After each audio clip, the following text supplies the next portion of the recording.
Hey everyone, and welcome back to the Fwabe YouTube channel. Man, I am absolutely thrilled to have you here today for another deep dive explainer. Seriously, today we're looking at something that could literally change how you handle emergencies, camping trips, and off-grid setups. We're doing a full tech review of the Ego battery power ecosystem. So if you've got a garage full of Ego yard tools, or maybe you're just looking for a clean, modern way to keep your lights on when the grid completely fails, you are totally in the right place. We're going to discuss the full reviews, breaking down all the specs, the real-world performance, the features, the massive advantages, and yeah, we'll get into the glaring disadvantages too. So let's get into it. I want you to really genuinely think about this for a second. What would you do right now if you lost grid power for 65 solid hours?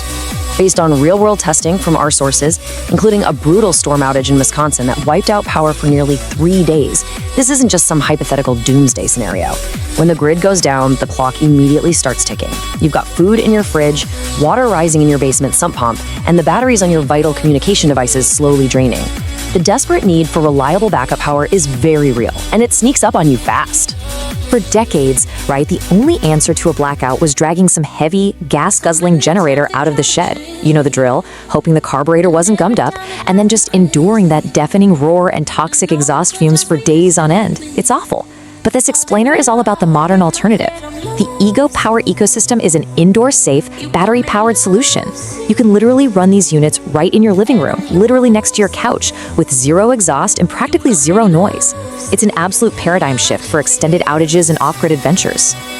Okay, let's dive into this. We've got a real tale of the tape here between two wildly different beasts in the Ego lineup. On one side, we have the highly portable 400-watt Nexus Escape, and on the other, the absolute unit that is the massive 3,000-watt Nexus Power Station. The 400-watt model is this single-battery, ultra-portable inverter that's just perfect for charging laptops, keeping your router alive, or lighting up a room. But its big brother, the 3,000-watt station, man, that thing holds 4 batteries at once, it outputs 2,000 watts continuously, and can handle a peak surge of 3,000 watts. That's enough raw power to jumpstart heavy-duty appliances. Now, the true brilliance of this system isn't just the inverters themselves, it's the whole ecosystem. The absolute biggest advantage here is that these units are fully compatible with all 56-volt Ego yard tool batteries, meaning the exact same power cell you use to mow your lawn, trim your hedges, or blow the snow off your driveway is the one you bring inside to power your house. Add in whisper-quiet operation, zero emissions, and a 100-watt USB-C port on the 400-watt model that can actually charge the battery from a solar panel or wall adapter, you've got an incredibly versatile setup on your hands. Now, you might hear the term pure sine wave tossed around and wonder, well, why does that even matter? It matters because cheap inverters produce what's called a modified sine wave, and that's basically blocky, dirty electricity that can literally fry the microprocessors in your expensive laptops, your modern TVs, and gaming consoles. Ego uses pure sine wave technology. That means the power flowing out of these inverters is just as smooth and clean as the power coming directly from your utility company. So your sensitive electronics, they're perfectly safe. Are you ready for this next number? 12. In a rigorous real-world test, a single fully charged 10 amp-hour Ego battery attached to the 400-watt inverter was able to run a modern full-size Samsung refrigerator for over 12 straight hours. Seriously, one battery? Keeping your family's food safe from spoiling for half a day on a single charge is just absolutely incredible. To really wrap our heads around that kind of power capacity, let's break down the math a little bit. People hear 10 amp hours and might not really know what that translates to in the real world. A 56-volt, 10 amp hour battery holds roughly 560 watt-hours of energy. To put that into perspective for you, there are entire dedicated all-in-one portable power stations on the market right now that brag about having 500 watt-hours. And Ego is packing more than that into a single modular battery that you can literally hold in one hand. It is massive utility. Which brings us right back to our nightmare scenario from earlier, 65, the 65-hour grid outage. During an actual multi-day blackout, users of the larger 3,000-watt Nexus power station managed to sustain their household for 65 hours. How on earth did they do that? By strategically rotating their battery usage. They'd run the station for a few hours to cool down the fridge, maybe run the sump pump, charge up the phones, and then simply turn it off to conserve energy.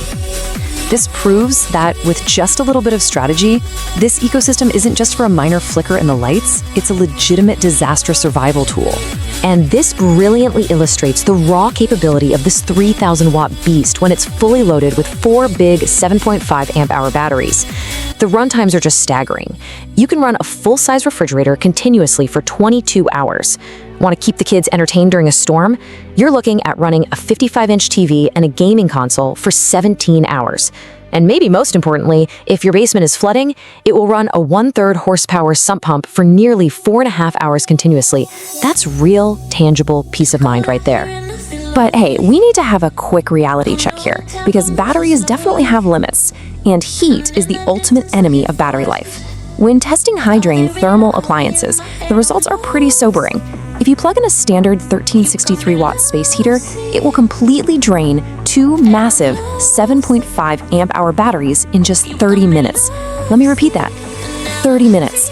So unless you want to make the world's most expensive piece of toast, keep high-drain heating appliances away from this setup. These inverters are fantastic for motors and electronics, but if you're trying to generate raw heat, you are going to drain those batteries incredibly fast.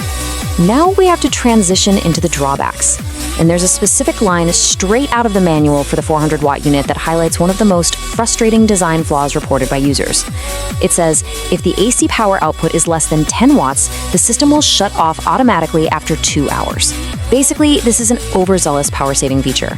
It's designed to keep you from accidentally draining your battery if you leave the inverter turned on with absolutely nothing plugged into it. So what does this actually mean for you in the real world? Well, what happens if you rely on a CPAP medical device while you sleep and your breathing pattern causes the wattage to occasionally dip below that 10-watt threshold? Or what if you just want to run a tiny, ultra-efficient camping fan all night long? Well, the inverter is going to think it's not being used and abruptly shut itself off right in the middle of the night. For users relying on low-draw overnight devices, this specific feature makes the 400-watt unit highly unreliable.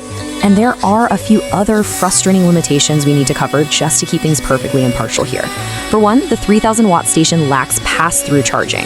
That means you cannot leave it plugged into the wall to act as an automatic, seamless backup if the power drops.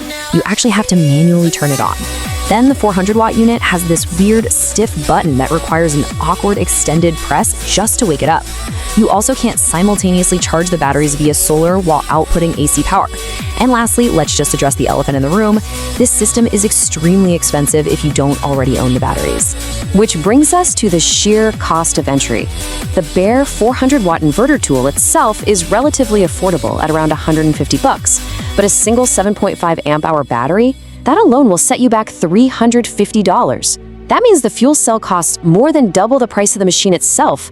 If you're buying into this ecosystem completely from scratch, purchasing the inverter, a rapid charger, and multiple large batteries, your initial price tag is going to be incredibly steep. Ultimately, it all comes down to a fundamental trade-off. On one hand, you have the Ego battery ecosystem. It's a modern marvel, really.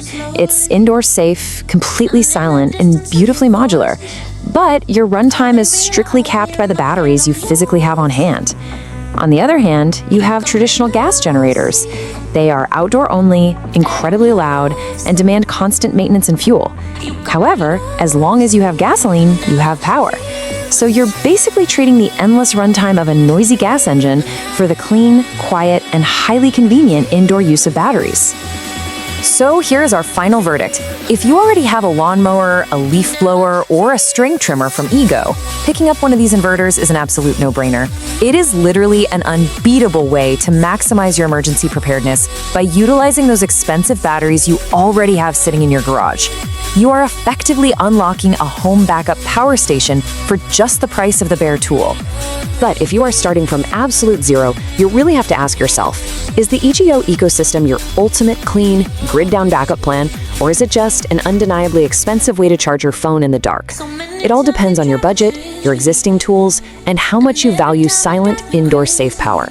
Thank you so much for joining me for this explainer on the Fawad Bey channel. If you found this deep dive helpful, please drop a like, hit subscribe, share this with your friends, and let me know your thoughts down in the comments. I'll see you in the next one.